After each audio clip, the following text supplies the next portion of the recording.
Well, each week we've been taking a look at a different psalm to help us to learn how to pray. And this a couple of weeks ago when we started, we talked about how we learned how to meditate on the gospel so that it enters into the very core of our being, the very center of our consciousness. So it's not just intellectual knowledge, it is something that sinks deep into our heart that actually manifests itself in behavior. That it is something that actually alters the way we act and the way we respond to God is. And then last week we looked at what is true repentance. What does it mean to actually come before God in confession? And we said that we have to stop denying our capacity for evil. And we recognize that we are far, far greater of sinners than we often are willing to admit. And then to come clean in a full confession before God. And it's through that God brings transformation in our heart and response to Him. Today we're going to be looking at a psalm that we almost never talk about. And it is, it's easy for us to talk about praise psalms that we love to sing. We also can even identify with lament psalms, which we can identify when we're grieving or in sorrow, great pain, and that kind of thing. But rarely do we get excited about praying imprecatory psalms. I don't know if you know what imprecatory means, but it is, somebody was saying, I had to look it up. What does that actually mean?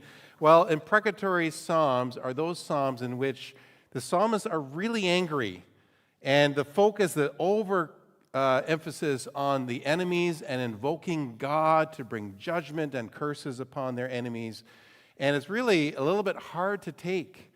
In fact, this is one of the reasons why we often don't read them or we edit them. We don't want to read this part or understand what the psalmist is trying to say, but they unashamedly are expressing deep anger and asking God to do something about their enemies.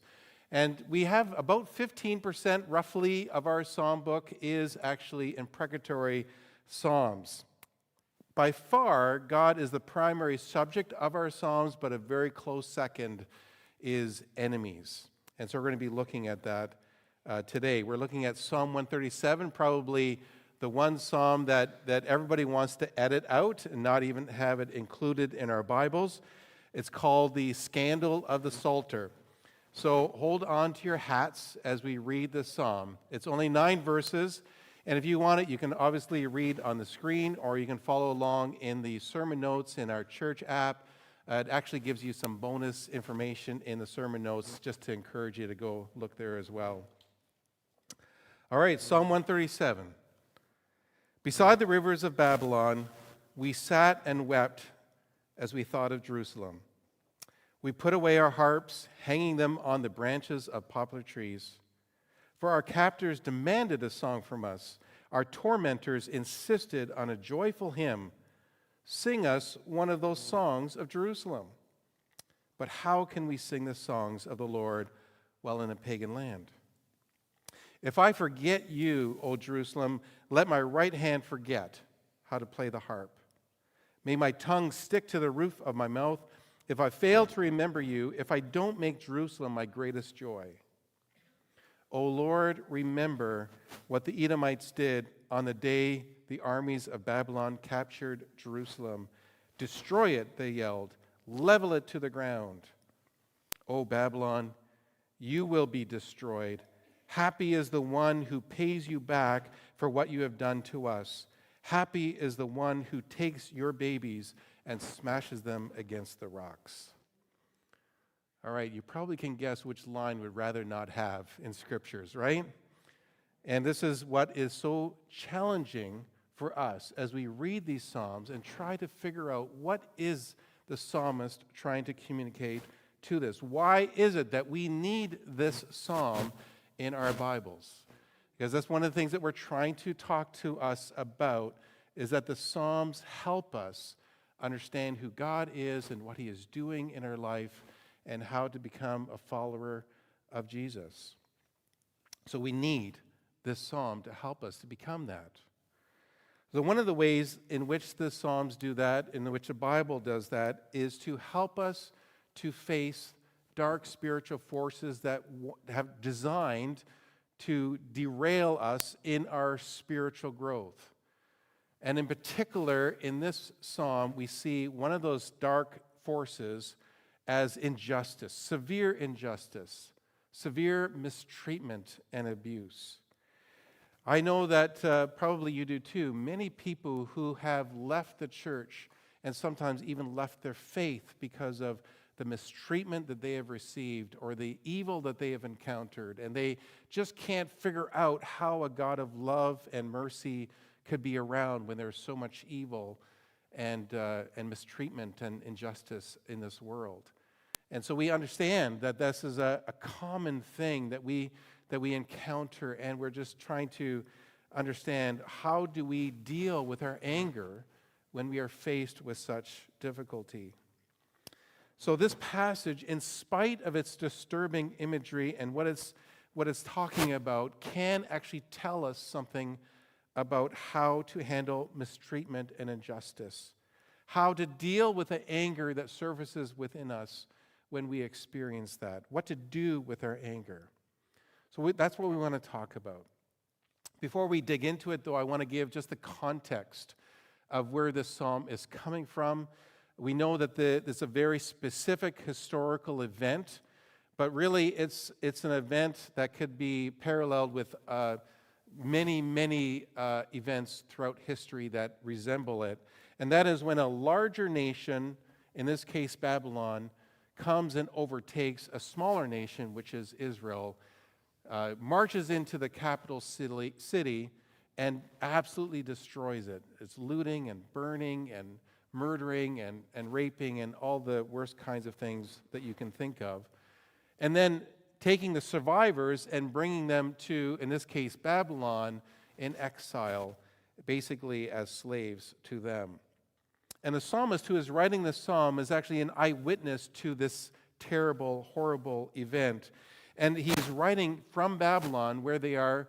Actually, the context here in particular is sitting by the rivers of Babylon.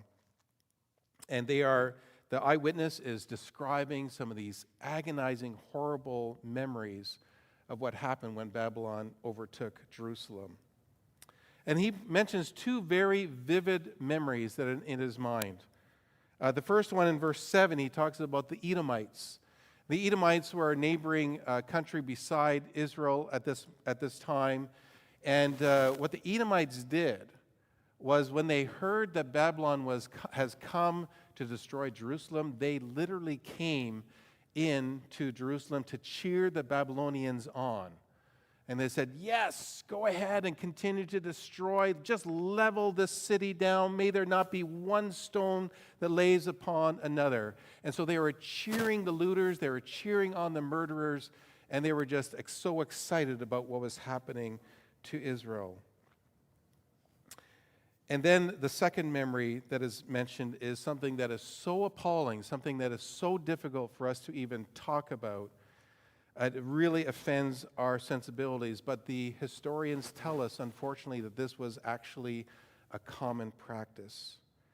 That the soldiers would come into a city and not only do all of the usual things that we've just talked about, looting and burning and murdering and so on, but the soldiers would also, when they would see a mother or a father carrying their infant in their arms, grab that child out of their arms, take the infant by the legs, and then smash the heads of the babies against the rocks and the walls and the ground.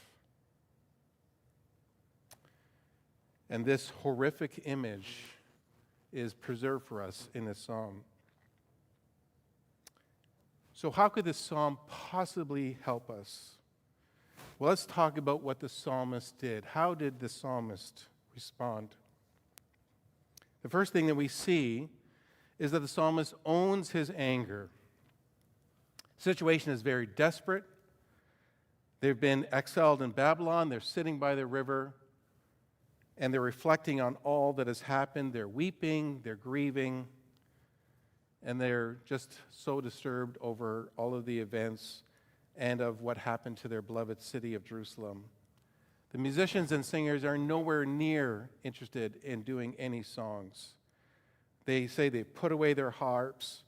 Their tongues are stuck to the roof of their mouth. So what's going on here? Well, the captors are actually goading the exiles. And they're saying, hey, why don't you sing us one of those songs that you love to sing about your beloved city? They're taunting them. They're mocking them. Here they are in exile, and it says, oh, why don't you amuse me? Why don't you, just entertain me with one of these songs of your so-called great city? And so what do? How do they respond? Well, one thing they don't do, they don't say, well, we're captured, there's nothing else we can do. We may as well give in to what our captors are asking us to do. We may as well sing these songs so it doesn't get even worse for us. They don't do that. In fact, what they do is the opposite. They recognize that, yes, they are defeated, but they're angry. They are so angry in the memory of what has happened in Jerusalem, they refuse to sing. They protest and say that we're not going to be doing that, even though there might be some consequences to that. Now, the psalm doesn't tell us what the consequences are. It could be that they were whipped for not responding to the captor's requests. But in their protest, they declare, if I forget you, O Jerusalem, let my right hand forget how to play the harp. May my tongue stick to the roof of my mouth if I fail to remember you. So in other words, I'm going to remember you, Jerusalem. I'm going to stay angry at what has happened to my city and to my people and to my family, to this great injustice. Now, this is really hard for us. We find it difficult to kind of hear this kind of anger. It shocks us. We'd rather not talk about it. But this is not just limited. This anger is not limited to Psalm 137. 137 may be the most obvious and the more famous one of these imprecatory psalms, but there's hardly a page in the book of Psalms where we don't get a sample of this kind of anger, where they're calling upon God's judgment upon their enemies. Let me just give you a sample. This is just a few from a number of Psalms. As you page through the Psalms, this is what you'll read in Psalm 10. Break the arms of these wicked, evil people. Chapter 11, he will rain down blazing coals and burning sulfur on the wicked, for they will turn and run when they see your arrows aimed at them. God will scatter the bones of your enemies. Break the teeth in their mouths, O God. Erase their names from the book of life. Chase them with your fierce storm. He will punish the nations and fill their lands with corpses. O God, if only you would destroy the wicked. Yes, I hate them with total hatred. I mean, the psalmists are angry people, wouldn't you agree? I mean, this is nasty stuff. And it's not easy for us to kind of process all of this. We'd rather just avoid this and not talk about it, but that would greatly diminish the prayers and the healing that can come when we own our own anger. Eugene Peterson writes this very insightful. He says, hate needs to be prayed, not suppressed. Hate is our emotional link with the spirituality of evil. It is the volcanic eruption of outrage when the holiness of our being, of ours or another's, has been violated. It is also the ugliest and most dangerous of our emotions, the hair trigger of a loaded gun. Embarrassed by the ugliness and fearful of the murderous, we commonly neither admit or pray our hate. We deny it and suppress it. But if it is not admitted, it can quickly and easily metamorphose into the evil that provokes it. And if it is not prayed, we have lost an essential insight and energy in doing battle with evil. We may think that we are really in touch with our feelings, but I can't help but think that these ancient writers were more in touch than any of us would be willing to go. They were absolutely unafraid to express their anger. They acknowledged the evil and the injustice of this world. In fact, the Bible even tells us that we would be remiss if we didn't get angry. It's a problem if you don't admit your anger. This seems counterintuitive to a lot of us, but let me give you some examples. In Ephesians chapter 4, verse 26, Paul says, "Be angry and do not sin." He doesn't say you might get angry. He says, "Be angry and do not sin." In Mark chapter 3, verse 5, it says this about Jesus, that he looked around at them in anger and deeply distressed.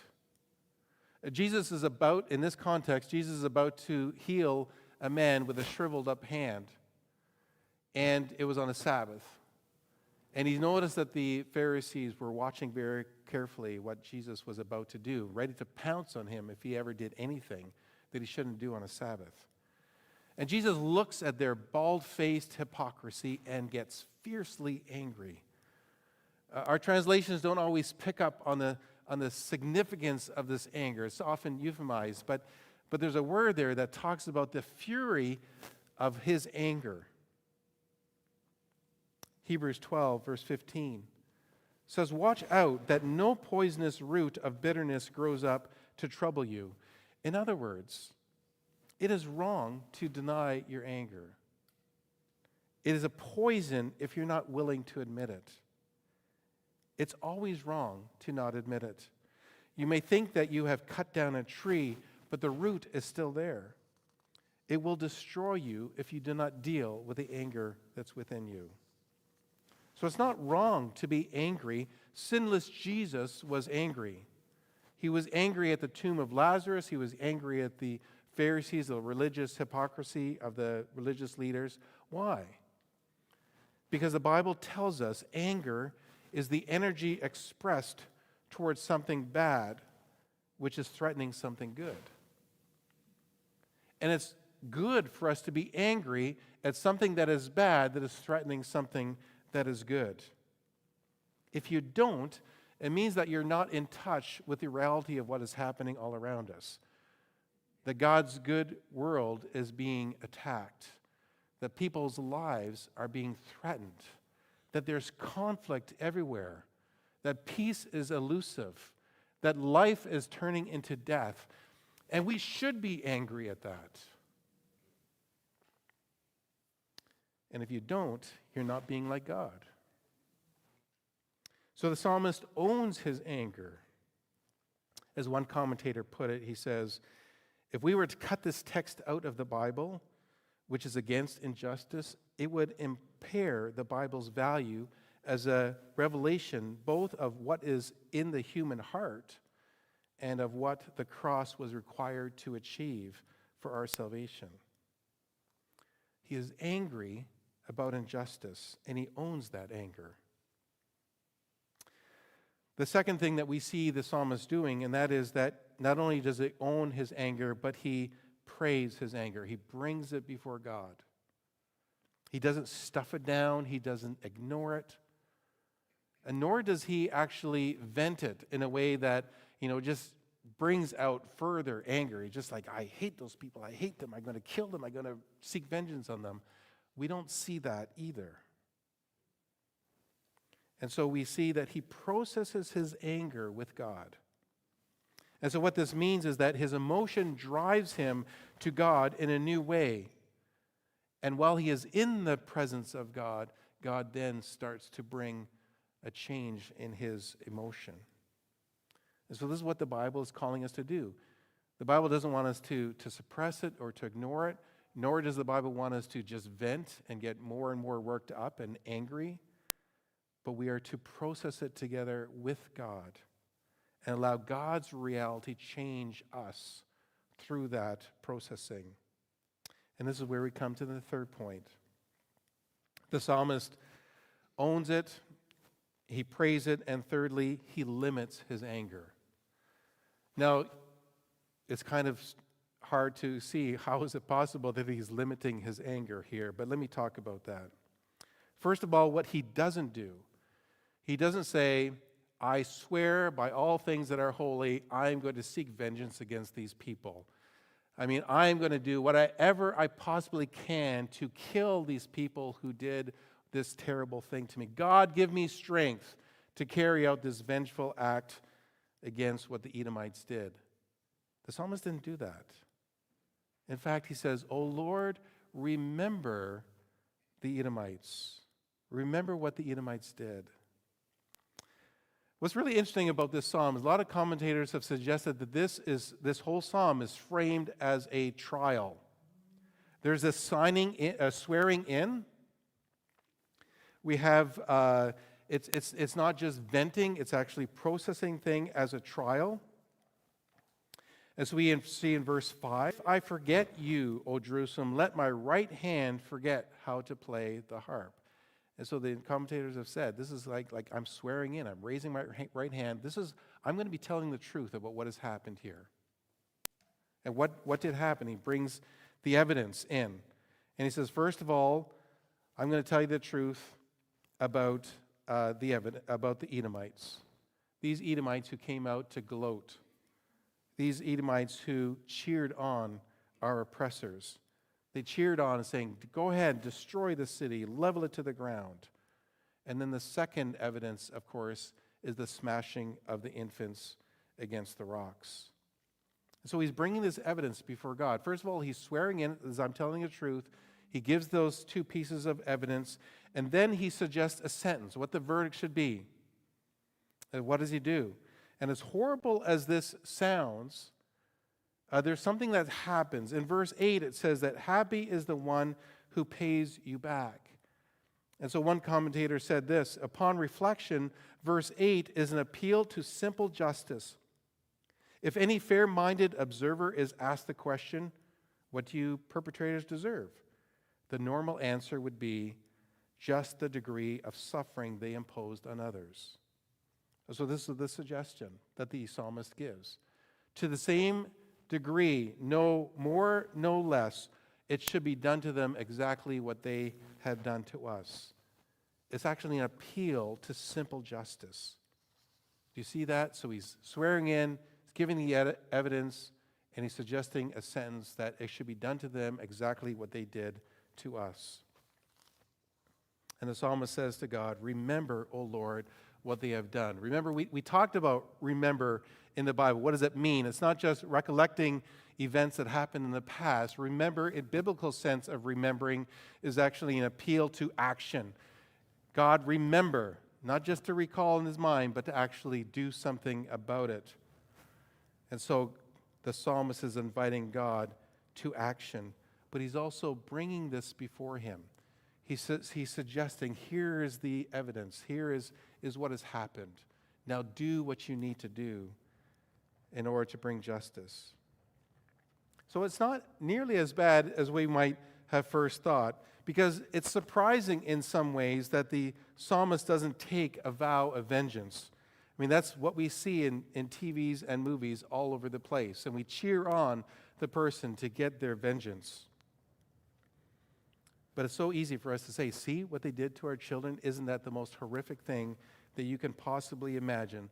And so therefore, I'm going to do all that I can to make sure that they pay for what they've done. But that's not what the psalmist does. He says, remember. He limits his anger. Remember, O God, you do what you see fit to do.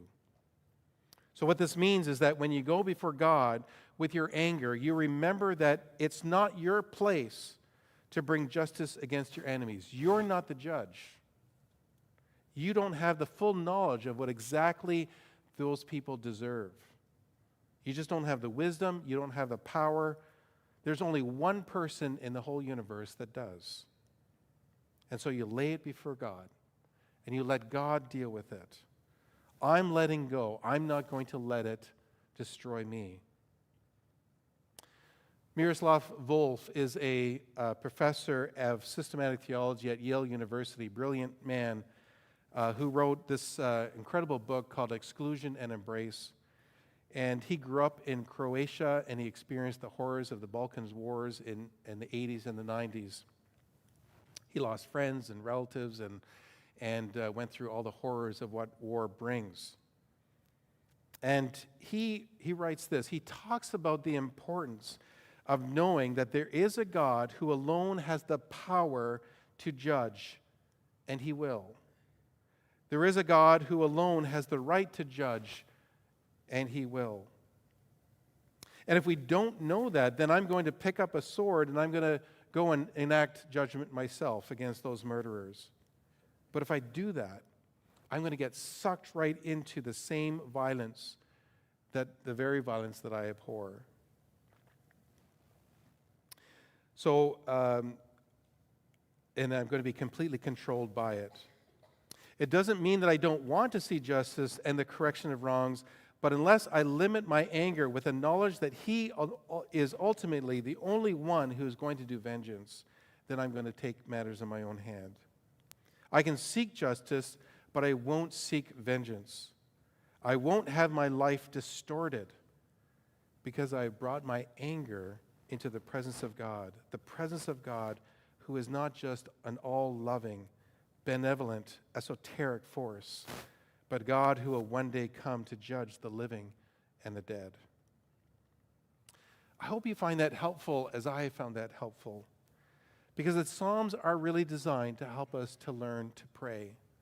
They help us to own the anger that we have within us, to bring it before God and allow him to process it, and then to limit the anger as we trust that God, who is the true judge, the one who has the wisdom and the power and the only right to do so. But I'm not going to leave the psalm here. I want to do one more thing, that we know something that the psalmist didn't know back then.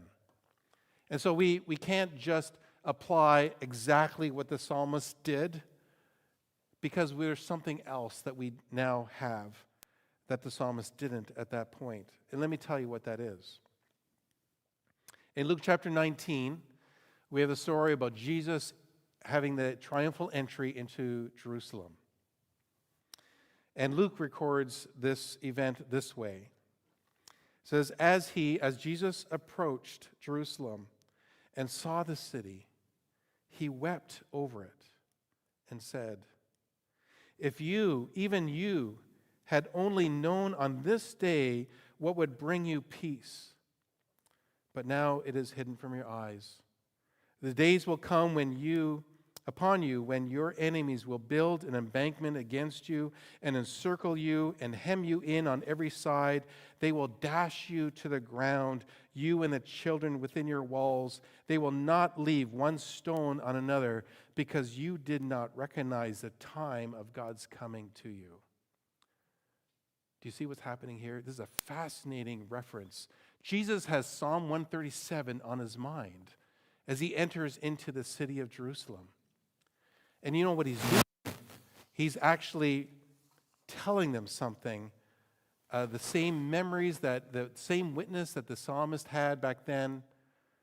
He says that not one stone would be left on another, and that they will dash you and your little ones to the ground. This exact reference. This is the only time in the New Testament that this word dash surfaces, and it's a direct reference to Psalm 137.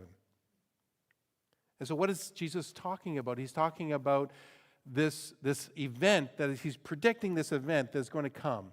And it actually did happen in 70 A.D. under Roman General Titus, who came in and destroyed and leveled Jerusalem, this awful, horrible event where this exact thing happened.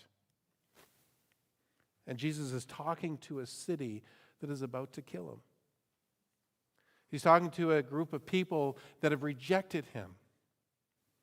A group of people that are about to unknowingly destroy the only one who can actually save them.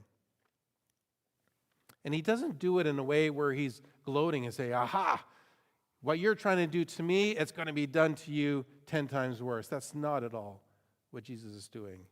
He's weeping. He's crying over the city that doesn't see what's going on. Because we know that when he is dying on the cross, he cries out to his Father, Father, forgive them, for they don't know what they're doing. So how do you explain this? How do you explain this change in attitude, or this difference of way of responding? Does Jesus not care about justice as much as the psalmist? Well, we need to understand what is going on. We need to understand the context of the Bible, not only the historical context of what happened in Psalm 137, but the context of the whole Bible, the story of the good news that the Scriptures are giving us. And so the psalmist is saying, okay, what about these little ones? Shouldn't there be justice done on these little ones? And you can imagine even the psalmist, I was there when my best friend was holding on to his baby and that was ripped from his arms and was dashed to the ground. Shouldn't someone have to pay for that? What is the answer that Jesus gives? What is the answer of the Bible? The Bible says, of course that evil needs to be paid. But you have to understand, my little one, my dear son, was dashed to the ground. He was taken from my arms and was destroyed. In an act of horrible injustice, he was dashed, he was destroyed. But he did it out of love. He did it voluntarily. The psalmist is right. The sin does need to be paid for, but God has absorbed it out of love, out of grace for each one of us. So we see that what Jesus has done. Why did he do that? Because each one of us carry a debt. The debt of what we have, not only what we have done, what others have done to us. The deep debt of our own sin, of our own failure. Someone has to pay. And so what we could do is we could take our sword and we can slash our enemies to pieces. Or we could actually offer them forgiveness. And yes, it does require a great emotional cost. But think about the cost of what it costs God to forgive all of the horrible evil, all of the sin that we have committed. It cost God his life to deal with all of that horrific sin and evil that has happened in our world. How else is God going to reconcile us to himself? How else is God going to forgive us? How else is God going to embrace us and to receive us? The only way was for him to absorb all of that sin and evil upon himself. And so God let his little one be dashed to the ground so that you don't have to seek vengeance. And if it's not hidden from your eyes, if you know exactly what God has done, then that's when you can forgive others. That's when you don't need to seek vengeance upon others. You don't have to let someone's injustice overtake you and distort you. You don't have to hurt them back. You don't have to replay that incident in your mind over and over again, causing you further and further harm internally and developing a bitter root. It means that we need to reflect very deeply in our own heart of what God has done. The fact that your debt has been forgiven. Look at what it cost him. And Jesus now says to each one of us, now give to others what he has given to you. Give others forgiveness and mercy. Bless your enemies and love them. Let's close with a word of prayer.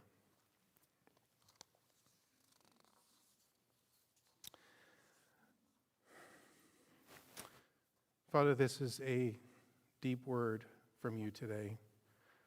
The incredible gift of your love and your forgiveness. God, we admit that there is anger in a life. Sometimes anger that's not really what it should be. But even the anger that we have against injustice, we ask that you would help us to know it, to handle it, to own up to it, in light of what you have done on the cross, and to bring this emotion before you. Help us to limit our anger and then have it transformed in the reality of your Son being dashed to the ground. And so, God, we pray that the reality of what Jesus did on the cross would become so real and present to us in our own hearts that we can move beyond just limiting our anger, but that we can actually have it absorbed by your great love, and turn us into people that are passionate for justice and yet a heart that is filled with love and concern for people all around us, even those who have mistreated us. May you make us more and more like you and your Son, who said, Father, forgive them, for he has already paid for it. We ask this all in Jesus' name. Amen.